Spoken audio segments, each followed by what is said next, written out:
मते पुनर्बार से सुजोग देई अछंती तत्सहित परिचालना करथुवा मैडम मधुस्मिता मते धन्यवाद दिए उत्तम भाव में परिचालना करथुवारु आते जन उपस्थित अच्छा समस्त को नमस्कार जनाए भौणी अति सुंदर भाव में गीत मध्यम कड़े ना से प्रभु को महान को धन्यवाद दिए जो वाक्य आपण मान पाखे आज मु रखा चाहे आपण मैंने पाइपर जाकुब तार 4 पर्व 6 पद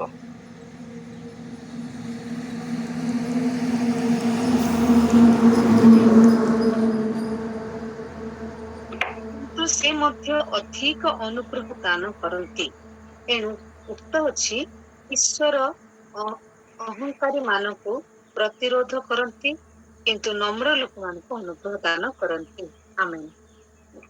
धन्यवाद भौणी जदि आम वाक्य देखू जहाँ विषय लिखा जाए आत्मिक गर्व जो विषय लिखा जाए जो माने ईश्वर अहंकारी मान प्रतिरोध करती किंतु नम्र लोक मान अनुग्रह दान करती आज जदि आम देखू मंडली रे जो आत्मिक गर्व सकाशु अनेक जनकर आज आत्मिक जीवन नष्ट होची जदि आम बाइबल देखू आत्मिक गर्व विषय अनेक जगह लिखा जाए लुक तार 18 पर्व 9 ରୁ 14 जदि आम देखू तो आम समस्ते जानिछु जोटी 2 जन व्यक्ति विषय लिखा जाए 2 जन व्यक्ति प्रार्थना करने गले ता भितर जड़े थिले जे फारूसी आउ जड़े करग्राही थिले फारूसी माने जो माने व्यवस्था को कड़ाकड़ी भाव में पालन करती से जो मंदिर को जाऊँगी से यही प्रकार से प्रार्थना करुँच फारूसी जे मु अत्याचारी अधार्मिक व्यभिचार किंबा ये करग्राही परिशुद्धा नुहे मु सप्ताह 2 थर उपवास करिथाए आ मोर आयर दशमांश मध्य मु आनिथाए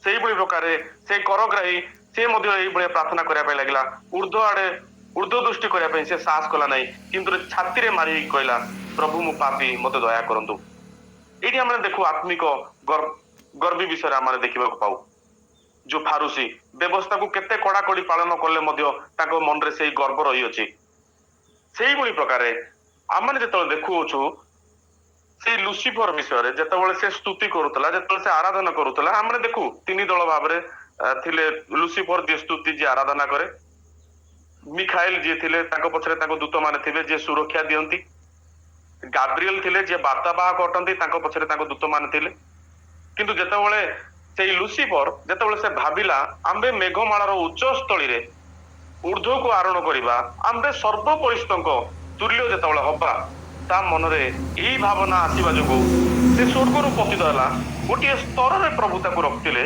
ताको अधिकार देइतिले ताको सामर्थ्य देइतिले किंतु जेतेबेले तार आत्मिक गर्व सकाशु ताको गोटे एई भली स्तर को पतित करा गला जो स्तर रे किछि नाही गोटे नथिबा स्तर को ताको पतित करा गला आज सेही भली प्रकार जेतेबेले आम मन रे आत्मिक गर्व जेतेबेले आसी जाए सेतेबेले आमे जेते उच्च स्तर को जाइथिले मध्य गोटे नथिबा स्तर को आमने पतित हो आत्मिक गर्व विषय आम जो आज अध्ययन करबा आत्मिक गर्व विषय जो आम देखा से आम मूसा विषय देखा मूसा जीवन में आत्मिक गर्व विषय आम देखा पाऊ मूसा जेबे इस्राएल मान प्रांतर रे कढ़े की नौतले आमे से आत्मिक गर्व जीवन में आस जाइथिला से इस्राएल मान नेतृत्व रे जेतेबेले एते जन मानकु प्रांतर जेतेबेले से कढ़े की नौतले आम माने जानू इस्राएल माने प्रांतर रे तांकर जल आवश्यक थिला आउ इस्राएल माने जेतेबेले जल सेटा मागिले आम माने जानू जल किए देले किंतु से जगह रे मूसा भाबु अछंदी से जल देले बोली सेहिति पई सदा प्रभु तांको जो आज्ञा देइथिले जो आदेश देइथिले जे तुमे शैल को तुमे आज्ञा करिवो से आज्ञा करिवा परिवर्ते से सेटारे आघात करूछंती जेतला हम देखू गणना पुस्तक तार 20 पर्व 7 ରୁ 11 आपण माने देखिबे सेठी ए भलिया लिखा जाए मूसा को सदा प्रभु एई भली कहले तुमे जष्टि नियो पुणी तुम्बे ओ तुंब भाई हारोन मंडली को एकत्र करो तुम्बे माने सेई शोल को आपण जल देवा पई आज्ञा दियो तहिरे तुम्बे सेमान को निमंते शैलरु जल बाहर करी मंडली को और सेमान को पशु गण को पान कराइबो तहिरे मूसा ସଦାପ୍ରଭୁଙ୍କ ସମ୍ମୁଖରୁ ତାଙ୍କ ଆଜ୍ଞା ପ୍ରମାଣେ ଯଷ୍ଟି ନେଲେ।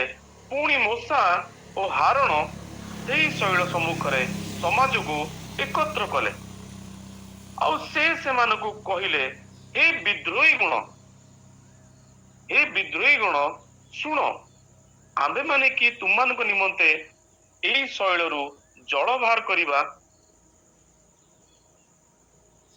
ଥାଇ ଆପଣା ଯଷ୍ଟିରେ ଶୈଳକୁ 2 ଥର ଆଘାତ କଲେ। ତହିଁରେ ପ୍ରଚୁର ଜଳ ବାହାରିଲା। ପୁଣି ମଣ୍ଡଳୀ ଓ ସେମାନଙ୍କ ପଶୁଗଣ ପାନ କଲେ। ଆମେ ଏଠାରେ ଦେଖୁ ମୂଷା କୋଉ ଅଛନ୍ତି? ଆମ୍ଭେମାନେ କି ତୁମମାନଙ୍କ ନିମନ୍ତେ ଏହି ଶୈଳରୁ ଜଳ ବାହାର କରିବା। ଆଉ ଗୋଟେ ବିଷୟ ଆମେ ଦେଖୁ, ସେ କହୁଛନ୍ତି ବିଦ୍ରୋହୀ ଗଣ। ମୂଷାଙ୍କ ଆତ୍ମିକ ଗର୍ଭକୁ ଆମମାନେ ଏଠାରେ ଦେଖିବାକୁ ପାଉ। ତାଙ୍କର ପାରିପାର୍ଶ୍ୱିକ ସ୍ଥିତି ଏଇଭଳିଆ ଥିଲା। ସେ ଏତେ ଲୋକମାନଙ୍କର ଯୋଉ ନେତୃତ୍ୱ ନେଇଥିଲେ, ତାଙ୍କ ଚାରିପଟେ ଯୋଉ ଏତେ ଲୋକ ଥିଲେ, ସେଥି ଯୋଗୁ ତାଙ୍କର ଆତ୍ମିକ ଗର୍ବ ତାଙ୍କ ମନରେ ଆସିଗଲା। ତାଙ୍କର ମନୋଭାବ ବଦଳିଗଲା। ମୂଷା ଯଷ୍ଟି ଉଠେଇକି 2 ଥର ଆଘାତ କରୁଛନ୍ତି। ସଦାପ୍ରଭୁ ତାଙ୍କୁ କହିଲେ, ତୁମେ ଆଜ୍ଞା ଦିଅ ଆଉ ଶୈଳରୁ ଜଳ ବାହାରିବ, କିନ୍ତୁ ସେ ଆଜ୍ଞା ଦେବା ପରିବର୍ତ୍ତେ ସେଠାରେ ସେ 2 ଥର ସେ ଆଘାତ କରୁଛନ୍ତି। ମୂଷା ଜଣେ ସାଧାରଣ ବ୍ୟକ୍ତି ନଥିଲେ। ପରମେଶ୍ୱରଙ୍କ ସହିତ ତାଙ୍କର ଏକ ଘନିଷ୍ଠ ସମ୍ପର୍କ ସ୍ଥାପନ ହେଇଥିଲା। ପରମେଶ୍ୱରଙ୍କ ସହିତ ସେ ଉତ୍ତମ ଭାବରେ ଜଡ଼ିତ ଥିଲେ। କିନ୍ତୁ ଏତେ ଘନିଷ୍ଠ ସମ୍ପର୍କ ଥିବା ପରିବର୍ତ୍ତେ ସେ କିପରି ଭାବରେ କହିପାରୁଛନ୍ତି ଯେ ଆମେମାନେ କି ତୁମମାନଙ୍କ ନିମନ୍ତେ ଏଇ ଶୈଳରୁ ଜଳ ବାହାର କରିବା? କଣ ମୂଷା ଓ ହାରଣ ଜଳ ବାହାର କରିବାର ଦାୟିତ୍ୱ ଥିଲା କି ତାଙ୍କ ପାଖରେ? ନାଇଁ, ଏହା ସଦାପ୍ରଭୁ ଯିଏ ସେଇ ସବୁ ଆଶ୍ଚର୍ଯ୍ୟ ବିଷୟ କରନ୍ତି, ଯିଏ ସେ ଇସ୍ରାଏଲ ମାନଙ୍କୁ ଯେ ମିଶ୍ରରୁ କାଢିକି ଆଣିଲେ, ସେଇ ଆଶ୍ଚର୍ଯ୍ୟ ବିଷୟ ସବୁ କରୁଥିଲେ। ଆମମାନେ ଦେଖିବାକୁ ପାଉ, ଯେତେବେଳେ ଲେଖାଯାଏ ଯାତ୍ରା ତାର 17 ପର୍ବରେ ଏଇଭଳିଆ ଲେଖାଯାଏ, 6 ପଦରେ ଇସ୍ରାଏଲ ମଣ୍ଡଳୀ ଯେତେବେଳେ ସିନ୍ ପ୍ରାନ୍ତରୁ ଯାତ୍ରା କରି ରଫିଦିମରେ ଛାଉଣି ସ୍ଥାପନ କଲେ, ଆଉ ସେତେବେଳେ ଇସ୍ରାଏଲ ମାନେ ଜଳ ମାଗିଲେ, ଆଉ ସେତେବେଳେ ସଦାପ୍ରଭୁ ଯାହା ଆଜ୍ଞା କରିଥିଲେ, ତୁମେ ଶୈଳକୁ ଆଘାତ କରିବ, ସେ ଅନୁସାରେ ଜଳ ନିର୍ଗତ ହେଲା। ଆଉ ସେମାନେ ତାଙ୍କ ଆଜ୍ଞା ଅନୁଯାୟୀ ସେଠାରେ ସେମାନେ କାର୍ଯ୍ୟ କରିଲେ। କିନ୍ତୁ ଏଠାରେ କିନ୍ତୁ କଣ ହେଇଛି, ଯେତେବେଳେ ସଦାପ୍ରଭୁ ତାଙ୍କୁ ଆଦେଶ ଦଉଛନ୍ତି ଯେ ତୁମେ ଶୈଳକୁ ଆଜ୍ଞା କରିବ, ତହିଁରେ ଜଳ ନିର୍ଗତ ହେବ, କିନ୍ତୁ ସେମାନେ ଏଇଠି ନିଜେ ସବୁ ଶ୍ରେୟ ନେବା ପାଇଁ ଚାହିଁଲେ। ପଛରେ ସେମାନେ ଯେତେବେଳେ ସଦାପ୍ରଭୁ ତାଙ୍କୁ ଆଜ୍ଞା କରିଥିଲେ ତଦନୁଯାୟୀ କାର୍ଯ୍ୟ କଲେ, କିନ୍ତୁ ଯେତେବେଳେ ସେମାନେ ଏବେ କଣ କରୁଛନ୍ତି, ସେଇ ନିଜେ ସବୁ ଲୋକମାନେ ଯେତେବେଳେ ଆତ୍ମିକ ଯାତ୍ରାରେ ଯେତେବେଳେ ସେମାନେ ଆରମ୍ଭରେ ସେମାନେ ସଦାପ୍ରଭୁଙ୍କ ଇଚ୍ଛା ଅନୁଯାୟୀ ଚାଲନ୍ତି, ସେମାନେ ସଦାପ୍ରଭୁଙ୍କ ଇଚ୍ଛା ଅନୁଯାୟୀ ପ୍ରାର୍ଥନା କରନ୍ତି, ସଦାପ୍ରଭୁ ଯାହା କହନ୍ତି ତା ଅନୁଯାୟୀ ସେମାନେ ଚାଲନ୍ତି। କିନ୍ତୁ ଯେତେବେଳେ ଦିନ ପରେ ଦିନ ଗଡି ଚାଲେ, ଯେତେବେଳେ ସମୟ ଅତିବାହିତ ହୁଏ, ସେତେବେଳେ ସେମାନେ ନିଜ ଯାହା ଇଚ୍ଛାରେ କରିବା ପାଇଁ ଚାହାନ୍ତି, ନିଜେ ସେଇ ଶ୍ରେୟ ନେବା ପାଇଁ ଚାହାନ୍ତି। ଲୋକମାନେ କୁହନ୍ତି, ଲୋକମାନେ ଏଇଭଳିଆ କୁହନ୍ତି ବେଳେ ବେଳେ, ମୁଁ ପ୍ରାର୍ଥନା କଲି ବୋଲି ତୁମେ ସୁସ୍ଥ ହେଲ। ଆମେ ଶୁଣିଥାଉ ଲୋକମାନେ ଏଇଭଳିଆ ମଧ୍ୟ କୁହନ୍ତି, ମୁଁ ଗଲି ବୋଲି ଏଇ ସବୁ ଆଶ୍ଚର୍ଯ୍ୟ ବିଷୟ ଘଟିଲା, ମୁଁ ପ୍ରଚାର କଲି ବୋଲି ଏଇ ସବୁ ବିଷୟ ହେଲା। କିନ୍ତୁ ଆମମାନେ ଜାଗ୍ରତ ହେବା, ଆମମାନେ ସାବଧାନ ହେବା। ଆମମାନେ ଯାହା ପ୍ରାର୍ଥନା କରୁଛୁ, ଯଦିଓ ଉତ୍ତର ମିଳୁଛି, ତାହା ଆମମାନଙ୍କୁ ଯୋଗୁ ନୁହେଁ, କିନ୍ତୁ ସଦାପ୍ରଭୁଙ୍କ ଯୋଗୁ, ଯିଏ ତାଙ୍କର ଗୌରବ ପାଇଁ ଆମକୁ ବ୍ୟବହାର କରନ୍ତି।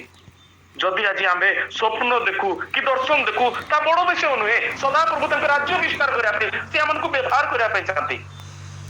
ଆମମାନେ ତାଙ୍କର ପ୍ରଶଂସା କରୁ, ଆମମାନେ ତାଙ୍କ ଗୌରବ କରୁ, କାରଣ ସେ ଗୌରବ ପାଇବା ପାଇଁ ଏକମାତ୍ର ଯୋଗ୍ୟ ପରମେଶ୍ୱର ଅଟନ୍ତି।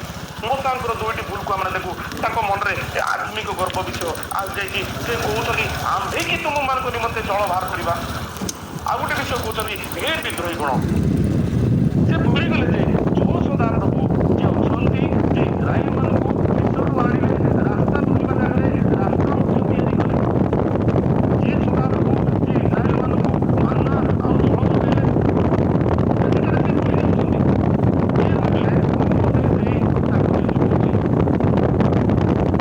ସେ ଭୁଲିଲେ ସଦାପ୍ରଭୁ ଇସ୍ରାଏଲ ମାନଙ୍କୁ କହିଲେ, ଶୁଣ ପ୍ରଭୁ, ଆମେ ତୁମକୁ ସଦାପ୍ରଭୁ, ସିଏ ମଧ୍ୟ ଭୁଲିଗଲେ।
ଅନୁଗ୍ରହ ମିଳିବ। ହାଲେଲୁୟା। ଯିଏ ନମ୍ର ତାକୁ ଅନୁଗ୍ରହ ମିଳିବ। ନମ୍ର ଲୋକ ହିଁ ପ୍ରଭୁ ତାଙ୍କୁ ଅନୁଗ୍ରହ ଦାନ କରନ୍ତି। ଆତ୍ମିକ ଗର୍ଭମାନଙ୍କୁ ସେ ପ୍ରତିରୋଧ କରନ୍ତି, କିନ୍ତୁ ନମ୍ର ଲୋକଙ୍କୁ ସେ ଅନୁଗ୍ରହ ଦାନ କରନ୍ତି। ପାଉଲ ସେ କହୁଛନ୍ତି ମୁଁ ଯୋଉ ପରିଶ୍ରମ କରିଅଛି ତା ଯୋଗୁଁ ନୁହେଁ, କିନ୍ତୁ ଈଶ୍ୱରଙ୍କର ଅନୁଗ୍ରହ ତାହା ସବୁ କରିଅଛି। ଆଉ ମୋ ପାଇଁ ଯୋଉ ପ୍ରଦତ୍ତ ଈଶ୍ୱରଙ୍କ ଅନୁଗ୍ରହ ତାହା କେବେ ହେଲେ ବ୍ୟର୍ଥ ହୋଇନାହିଁ। ମୁଁ ସମସ୍ତଙ୍କ ଅପେକ୍ଷା ଅଧିକ ପରିଶ୍ରମ କରିଅଛି, ତାହା ତଥାପି ମୁଁ ନୁହେଁ। କେତେ ନମ୍ର ସ୍ୱଭାବ ଆମେ ଦେଖିବାକୁ ପାଉ। ଯିଏ ନମ୍ର ସିଏ ପ୍ରଭୁଙ୍କ ଅନୁଗ୍ରହ ପାଇବ। ଯିଏ ନମ୍ର ନାହିଁ ସେ ପ୍ରଭୁଙ୍କର ଅନୁଗ୍ରହକୁ ସେ ହରେଇବ। ଆଜି ଆମେ ନମ୍ର ଅଟୁ କି? ଆଜି କଣ ଆମମାନଙ୍କର ଆତ୍ମିକ ଯାତ୍ରାରେ ଆଜି କଣ ଆମେ ଆତ୍ମିକ ଗର୍ବି ହେଇଯାଇଛୁ କି? ଯଦି ହେଇଯାଇଛୁ ତାହେଲେ ପ୍ରଭୁଙ୍କର ଅନୁଗ୍ରହକୁ ଆମେ ହରେଇବା। କିନ୍ତୁ ପ୍ରେରିତ ପାଉଲ ଏତେ କାମ କଲେ ମଧ୍ୟ ସେ ଏଠାରେ କହୁଛନ୍ତି ପ୍ରଭୁଙ୍କର ଅନୁଗ୍ରହ ତା କରିଅଛି, ମୁଁ ନୁହେଁ। ଏକ ନମ୍ର ସ୍ୱଭାବ ଆମେ ଦେଖିବାକୁ ପାଉ। I am the least among the apostle. ଏକ ନମ୍ର ସ୍ୱଭାବ ଆମେ ଏଠାରେ ତାଙ୍କୁ ଦେଖିବାକୁ ପାଉ। ସେ ଏତେ କାର୍ଯ୍ୟ କରିଥିଲେ କିନ୍ତୁ କେବେ ବି ସେ ତର୍କ କରିନାହାନ୍ତି। ସେ ସବୁବେଳେ କହିଛନ୍ତି ଆଇ ୱିଲ୍ ବୋଷ୍ଟ ଇନ୍ ମାଇ ଇନଫର୍ମିଟି। ମୁଁ ମୋର ଦୁର୍ବଳତାରେ ହିଁ ତର୍କ କରିବି। କେବେ ବି ସେ ତାଙ୍କର ସେ ନମ୍ର ସ୍ୱଭାବକୁ ଆମେ ଦେଖିବାକୁ ପାଉ। ସେଇ ନମ୍ର ସେ କେମିତି ହେଲେ ଜାଣିଛନ୍ତି? ପଢିବା 2 Timotheos ତାର 12 ପର୍ବ 7 ପଦ।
আবার শান্দারা বারাবারা অনুগ্রহ তোমাদের মধ্যে যথেষ্ট।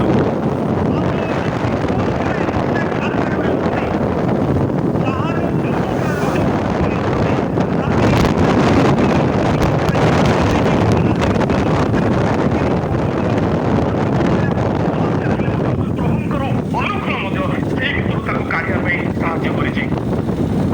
ଯେତେବେଳେ ପ୍ରଭୁଙ୍କର ଅନୁଗ୍ରହ ଆମମାନଙ୍କ ଜୀବନରେ ଆସେ ସେତେବେଳେ ଯୋଉ ବି ପରିସ୍ଥିତି ଆମର ଥାଉ ତାହା କାଢ଼ିବା ପାଇଁ ପ୍ରଭୁ ସାହାଯ୍ୟ କରିବେ। ସେଇ ଅନୁଗ୍ରହ ତାଙ୍କ ସମସ୍ୟାରୁ ତାଙ୍କୁ କାଢ଼ିବା ପାଇଁ ସାହାଯ୍ୟ କରିଛି। ପ୍ରଭୁ ସେତେବେଳେ କହୁଛନ୍ତି my grace is sufficient for you, ମୋର ଅନୁଗ୍ରହ ତୁମ ନିମନ୍ତେ ଯଥେଷ୍ଟ। ପାଉଲଙ୍କ ଶରୀରରେ ଆମର ଦେଖୁ କେତେ ସମସ୍ୟା ଦେଇକି ସେ ଗତି କରିଅଛନ୍ତି, କିନ୍ତୁ ସେଇ ଅନୁଗ୍ରହ ତାଙ୍କୁ ସେଇ ସମସ୍ୟାରୁ, ସେଇ ରାତ୍ରିର ବିପଦରୁ, ସେଇ ଡକାୟତମାନଙ୍କ ହାବୁଡ଼ରୁ ତାଙ୍କୁ ବାହାର କରି ଆଣିଛି।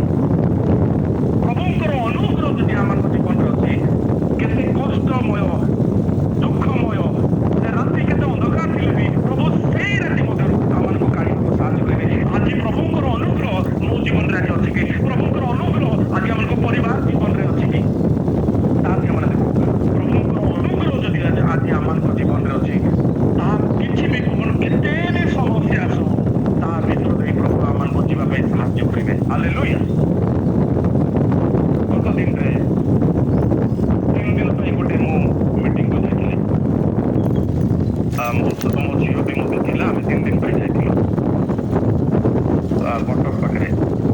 ଯେତେବେଳେ ଆମେ ଫେରୁଥିଲୁ ପ୍ରଭୁଙ୍କୁ ଧନ୍ୟବାଦ ଦେଇକି ଫେରୁଥିଲୁ ଯେ 3 ଦିନ ବହୁତ ଉତ୍ତମ ଭାବରେ ପ୍ରଭୁ ତୁମେ ସାହାଯ୍ୟ କଲ। 3 ଦିନ ଯେତେବେଳେ ସାରିକି ଆମେ ଫେରିଲୁ, ରାତ୍ରିରେ ମୁଁ ଯାତ୍ରା କରୁଥିଲି ନିଜ ଗାଡ଼ିରେ। ଆଉ ମୋତେ ଆସିକି ସୁନାବେଳାରେ ପହଞ୍ଚିକି ଜଏନ୍ କରିବାର ଥିଲା। ଆଉ ଯେତେବେଳେ ମୁଁ ଆସୁଥିଲି ସେତେବେଳେ ବ୍ରହ୍ମପୁରକୁ ପ୍ରାୟ ଆଉ 10 କିଲୋମିଟର ଥିଲା, ବ୍ରହ୍ମପୁର ଆଉ 47 କିଲୋମିଟର ଥିଲା। ସେଇ ଜାଗାରେ ମୁଁ ଦେଖୁଛି ମୋ କାରର ଯୋଉ ଗୋଟେ ହିଟର ଗୋଟେ ଇଣ୍ଡିକେସନ ଅଛି ସେଇଟା ଉପରକୁ ଯାଉଛି। ତା ମାନେ ଗାଡ଼ି ଗରମ ହେଇଯାଉଛି। ଗାଡ଼ି ଯେତେବେଳେ ଗରମ ହେଇଯିବ ସେତେବେଳେ ଇଞ୍ଜିନ ସିଝିଯିବ, ଆଉ ଚଲେଇ ହବନି। ତ ମୁଁ ଦେଖିଲି ଏଇଟା ତ କେବେ ହେଇନଥିଲା ଏ 10 ବର୍ଷ ଭିତରେ। ଯେତେବେଳେ ତା ବଢ଼ିଗଲା ମୁଁ ଗାଡ଼ିକୁ ସାଙ୍ଗେ ସାଙ୍ଗେ ରଖିଦେଲି। ଯୋଉଠି ଷ୍ଟ୍ରିଟ୍ ଲାଇଟ୍ ନାହିଁ, ଗାଁ ନାହିଁ, ଜାଗାରେ କିଛି ବି କିଏ ବି ନାହାନ୍ତି, ଚାରିଆଡ଼ ଅନ୍ଧାର। ପଛପଟେ ଲେଖା ହେଇଛି ହାତୀଙ୍କ ଜଲାପଥ ଭୁଲି ଗାଡ଼ି ଚଳାନ୍ତୁ। ସେଇ ଜାଗାରେ ଯେତେବେଳେ ମୁଁ ରହିଗଲି, ଦେଖୁଛି ଗାଡ଼ି ଗରମ ହେଇଗଲାଣି। ଆଗକୁ ମୁଁ ଯଦି ଯିବି ଇଞ୍ଜିନ ସିଜ୍ ହେଇଯିବ, ଆଉ ଚଲେଇ ହବନି। ତା ରିଜନ ବି ମୋତେ ଜଣା ନାହିଁ, ଲାଇଟ୍ ବି ନାହିଁ ଯେ ଖୋଲିକି ଦେଖିବା ପାଇଁ କ'ଣ ହେଇଛି। ମୋବାଇଲରେ ବି ବହୁତ କମ୍ ଚାର୍ଜ ଥିଲା। ତ ସେଇଠି ଆମମାନେ ଟିକେ ରହିଲୁ, ଗୋଟେ 15-20 ମିନିଟ୍ ପ୍ରାର୍ଥନା କଲୁ, ପ୍ରଭୁ ସାହାଯ୍ୟ କର, ତୁମେ ଅନୁଗ୍ରହ କର। ମୋ ସ୍ତ୍ରୀ ମୋ ପିଲା ମଧ୍ୟ ଏଠି ରହିକି ପ୍ରାର୍ଥନା କଲୁ। ତାଙ୍କୁ ମୁଁ 3 ଜାଗାରେ ମୁଁ ଅଛି, ଯୋଉଠି ଆମର କେହି ବି ନାହାନ୍ତି। ପ୍ରଭୁ ପାଉଲଙ୍କ ଭଳିଆ ସମୁଦ୍ର ଯେତେବେଳେ ଥିବେ, କେହି ନଥିବେ ପାଖରେ, କେତେ ରାତି ମଧ୍ୟ ସେଇଟାରେ ସେ କାଟିଛନ୍ତି। ପ୍ରଭୁ ତୁମେ ଅନୁଗ୍ରହ କର, ଏଇ ସମସ୍ୟାରୁ ତୁମେ ଆମକୁ କାଢ଼। ଗୋଟେ 15 ମିନିଟ୍ ପରେ ମୁଁ ଯେମିତି ଦେଖିଲି ଟିକେ ଗାଡ଼ି ଗରମ ଟିକେ କମିଲା କହିକି ପୁଣି 1 କିଲୋମିଟର ଯେତେବେଳେ ଗଲି ପୁଣି ଗାଡ଼ି ଆହୁରି ହିଟ୍ ହେଇଗଲା।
କିନ୍ତୁ ତୁମରି ଅନୁଗ୍ରହ ତା ସବୁ କରିଅଛି।